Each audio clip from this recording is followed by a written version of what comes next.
Hello Libra, Sun, Moon, Rising, and Venus signs. Kamusta kayo? Sana po'y nasa mabuti kayong kalagayan. Welcome back po sa Star Tarot. Kung bago kayo rito, welcome din kayo. Thank you sa inyong support. I truly appreciate it. God bless you all. Oo na mensahe ninyo Libra, I change, ayan, as with the falling leaves, embrace change, no?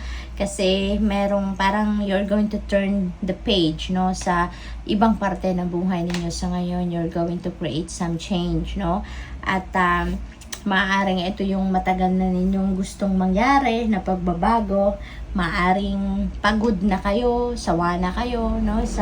Sa inyong sitwasyon, no, sa kung anumang area ng buhay ninyo ito, kaya gusto nyo na gawa ng pagbabago, no? So, you're going to embrace change sa ngayon.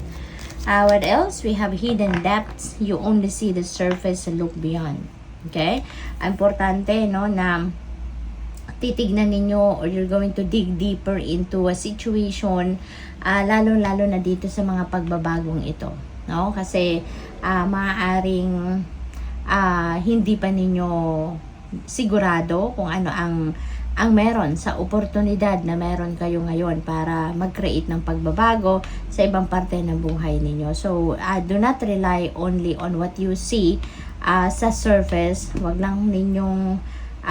lang kayong mag-settle doon sa kung ano lang ang nakikita ng inyong naked eye. But you also need to dig deeper into the situation. Okay? Nangangailangan ba to ng pagbabago? Or baka may hindi lang kayo nakikita, no? Na mga bagay-bagay sa sitwasyon na yan, no? Kaya siguro kayo napapagod, kaya siguro kayo naiinis, yung mga ganon. So, examine, no? I-examine muna ninyo ang sitwasyon before you make changes. Wag lang kayong mag-rely sa kung ano lang yung nakikita ninyo sa panlabas, no? But look beyond. We have dream, have a cup of tea in the garden, and find yourself in a good book. Okay? Wag kayong tumigil mangarap, no? Libra. Libre naman yun. At saka yung mga pangarap natin, tinatanim yan sa isip natin at sa damdamin natin ng Divine Universe na mga pangarap. At mas maganda, no, nagawa natin ng aksyon, gawa natin ng paraan na madala natin sa ating 3D reality ang ating mga pangarap. Hindi lang natin ihayaan na nasa isip lang natin, nasa dibdib lang natin, but let's take action, no, towards realization of our dreams para mas masaya, mas exciting, 'di ba, na ma-experience natin kung ano man yung mga gusto nating marating, 'di ba? So we have transform, rise above any situation, and become the best version of you. So personal transformation ito, Libra, no? Maaaring meron kayo ditong difficult situation na pinagdadaanan recently, and you are going to manage to overcome that. Masusolusyonan ninyo yan, malalagpasan ninyo yan, and marami kayong matututunan, no, from that situation, sa pagtagumpay ninyo or sa journey ninyo para makarating kayo sa tagumpay, sa kung ano man difficult situation na yan. You are going to gain a lot of wisdom, lots of lessons dito, no? And makakatulong yun para mag-evolve kayo into the best version of yourself. So, tingnan natin kung ano pa ang mensahe para sa'yo. We have stay connected. Ayan. So, siguro, ang iba sa inyo rito, no? Maaring hindi na kayo masyadong nakakapag-connect, no, with the Divine Universe. Maaring sa sobrang dami na ginagawa ninyo, hindi na kayo masyadong nakakapagdasal, hindi na kayo nakakapag-connect sa Panginoon, you know. Kaya panawagan ito sa iyo na stay connected, no? Stay connected with the source, with God. Sabi rito, we are all born connected to Spirit, often known as the Divine Source. Yet, many of us have a tendency to pull away from that connection as we journey through life in the physical world. Ayan, kasi nga, baka sa dami ng inyong ginagawa, no? Sa dami ng inyong pinagkakaabalahan, kaya at the end of the day, pag uwi ninyo siguro pagod na kayo, kaya nakakatulugan nyo na lang ang hindi kayo nakakapagdasal, no? So now is an important time to reconnect to source. Ayan, Libra, this is definitely a calling for you na muli magdasal kayo, muli mag-connect kayo sa universe, okay? What else? We have light. Ayan, sabi rito, imagine yourself as a being composed of energy and light, because in reality that's precisely what you are, diba? We are all energy. You are a powerful being and people are attracted to your brilliance. This is a time to remember how vibrant you truly are. Kasi ano nga kayo yung parang siguro maraming mga tao ang natutulungan ninyo with in any way, no, in your own little way. You've been touching other people's lives siguro matagal na, no? Maaaring matagal na ninyong ginagawa yan. And ngayon, mas lalong maraming tao ang nakaka-appreciate, no, ng inyong ginagawa. Mas na-appreciate nila yung tulong mo, na-appreciate nila yung advice mo, yung guidance mo sa kanila, no? Kaya maaaring ngayon din, no, ma-realize ninyo din yan na, meron pala akong nagagawang mabuti, no, para sa mga taong nasa paligid ko. So, what else? We have find your center. Ayan. So, siguro talaga, no, may imbalance dito na nangyayari sa buhay ninyo. Feeling ko, isa yan, no, sa babaguhin ninyo. Baka babaguhin nyo na dito yung routine ninyo, yung mas pagbubutihin siguro ninyo ang pagmamanage ninyo ng inyong oras, yung mga ganon.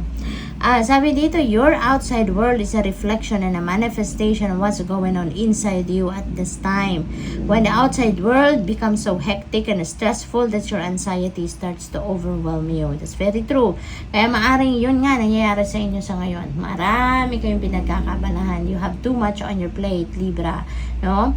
Kaya ito yung ano sa inyo, ito yung panawagan sa inyo. Find your center so you'd be able to balance out your life. Sabi dito, then this is an ideal moment to stop and ask, when was the last time I checked in with myself? Okay? In order for you to find your center. So, saglit lang, no? Atras muna kayo ng kahit saglit lang, mag-prayer mode kayo, ask for guidance, ask for enlightenment dito so that you will be given clear direction, ano na ang mas mabuti ninyong gawin sa buhay ninyo sa ngayon, no? Kasi talagang siguro may manifestation na dito sa iba't ibang parte ng buhay ninyo ng imbalance, no? Kaya nararapat ito na teka, atras ka muna. Okay? Atras ka muna, saglit lang, magdasal ka, mag-meditate ka, 'di ba? Mag-connect ka muna sa source, mag-connect ka sa Panginoon, mag-connect ka sa soul ninyo, no? And mararamdaman mo 'yan, no, na makakabalik ka sa sentro. Mararamdaman mo na parang magaan na ang inyong pakiramdam at mapapansin mo na meron ka ng makakapag-focus ka ng muli, no? So, what else? We have reach out. Ayan. So, baka kailangan mo ng tulong sa ngayon. Libra, so you need to reach out to people that sa tingin ninyo makakatulong sa inyo or sa tingin ninyo suporta sa kung ano man ang inyong pangangailangan. Okay? Sabi rito, we know you're reaching out right now for help due to a current situation. Support is as much about the physical act of accepting help where offered as it is about the emotional benefits and learning that it's truly okay to accept support however it's presented to you. Ayan. So, matuto kayong tumanggap, no, ng tulong. Maaari din na meron ditong mga tao na nakakaramdam na kailangan ninyo ng tulong. Maybe they are the ones also reaching out to you, offering you help, no? So be open to receiving help kasi alalahanin ninyo, Libra, na natural lang 'yon, normal 'yon sa buhay ng tao na at some point in our lives kailangan natin ng tulong ng iba. 'Di ba? Kaya nga may kasabihan na no man is an island, 'di ba? Kasi kahit gaano ninyo ka-influential, gaano ninyo kayaman, gaano ninyo kadaming pera, at some point in your life, mangangailangan kayo ng tulong ng iba in any way, in any form. Kaya huwag kayong magdalawang isip, no? When you need help, reach out to people and ask for help. Wag ninyong pag-anuhan yan, wag ninyong pagdalawang isipan yan because we are all entitled for help.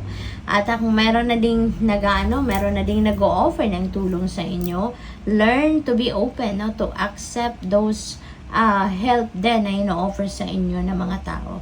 Kasi lalong-lalo na, no, kung kayo yung nagdadasal, no, maybe you're praying to God, you're asking for help, God tulungan mo ako, ganito, ganyan, kung anong hinihingi ninyo. God is reaching out to us, no, through other people. Tumutulong, pinapadala ng Divine Universe sa atin ang kanyang tulong, no, through channel, through other people. Kaya, you never know, baka yung mag-offer sa inyo ng tulong, yan na ang sugo ng Panginoon. Yun na ang padala sa inyo na tulong ng universe. Kaya, learn to accept, no, those help na binibigay or ino-offer ng mga tao sa atin. Okay? So, good luck. Thank you for watching. Love and light. Namaste.